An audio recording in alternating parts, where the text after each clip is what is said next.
سلام، طاهری سفر هستم و با اخبار امروز چهارشنبه 22 اکتبر همراهی شما. طبیبان دادگاهی علت مرگ آسیا دلاوروی 5 ساله را معلوم کردند که تن بیجان او را بعد از 35 روز ناپدید شدنش پیدا کردند. مادر آسیا نظیره دلاورو روز 22 اکتبر به رادیو آزادی گفت متخصصان مرکز جمهوری اکسپرتیز طبی و سعودی به او گفتند که دخترش بر اثر ضربه سخت به سرش هلاک شده است، اما تا کنون قاتل آسیای غورمرگ را پیدا نکردند و مفتشان نیز میگویند تحقیق در این زمینه ادامه دارد. آسیا دلاورو روز 8 اوگوست از نزد خانه‌شان در ناحیه شاه منصور دوشنبه ناپدید شد و جسد او را روز 13 سپتامبر در یکی از روستاهای ناحیه حصار پیدا کردند. مسئولان هفته‌نامه آزیا پلوس میگویند مقامات رسمی به هیچ شرح و آگهی پیشکی وبسایت آنها را بستند که این مخالف قانون و به احترامی به آزادی سخن در تاجیکستان است. زیبا تاجیبویوا سردبیر هفته‌نامه آزیا پلوس روز 22 اکتبر بر رادیو آزادی گفت وبسایت آزیا پلوس تیجی از طرف همه دسترس کنندگان اینترنت در تاجیکستان بسته شده است و مراجعت‌های آنها به خدمات مخابرات برای شرح مسئله نتیجه نداد. ماه اکتبر مقامات تاجیکستان دسترسی به ده‌ها وبسایت خبری و شبکه‌های اجتماعی را محدود کردند و سازمان‌های بین‌المللی حامی حقوق از حکومت خواستند این کارش را بس کند. وزارت دفاع تاجیکستان گفت در نتیجه یک صدمه نقلیاتی در ناحیه ایشکاشیم در بدخشان 3 سرباز زخمی شدند، هرچند بر طبق گزارش‌های قبلی در مجموع 10 سرباز در این صدمه آسیب دیدند. فریدون محمد علیف سخنگوی وزارت دفاع روز 22 اکتبر به رادیو آزادی گفت در این حادثه 3 سرباز جراحت برداشتند و این زمان در بیمارستان هستند. از تیرپرانی هنگام برگشتن در کنار رو در جویبار کنار رو برمی‌خورد.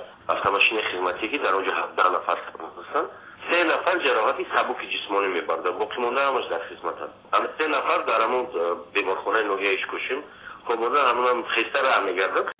اما پیشتر از این یک مقام شعبه کمیته حالت‌های فوق‌العاده در ناحیه ایشکاشیم گفت که ماشین سربازان واحد نظامی 121 وزارت دفاع روز 16 اکتبر به صدمه دچار شد و در نتیجه 9 سرباز جراحت وزنین برداشتند، 13 نفر دیگر جراحت سبک. سلیمه رحیمووا مادر جوانی که 8 سال پیش سگانیک تولد کرد از حکومت شهر دوشنبه خواسته است با آنها خانه بدهد. سلیمه به رادیو آزادی گفت به سبب بیماری شوهرش و وضع بد مالی نمیتوانند پول اجاره خانه‌شان را بپردازند و از این رو با تقاضای کمک به شهرداری مراجعت کردند. وقتی از حکومت آمدن گفتن این کمک‌های اولین درجه ما انشالله با ما بازم یاردم میکنیم. خانه را وعده داده بودن و که تا حال هیچ کار نشده. حکومت دوشنبه سال 2006 بعد تولد سگانیک به سلیمه رحیمووا کمک مالی کرد و آن زمان گفته است که برای گرفتن خانه باید در نوبت بایستند. ویدیوی کامل را درباره این خانواده در وبسایت azadi.org می توانید ببینید.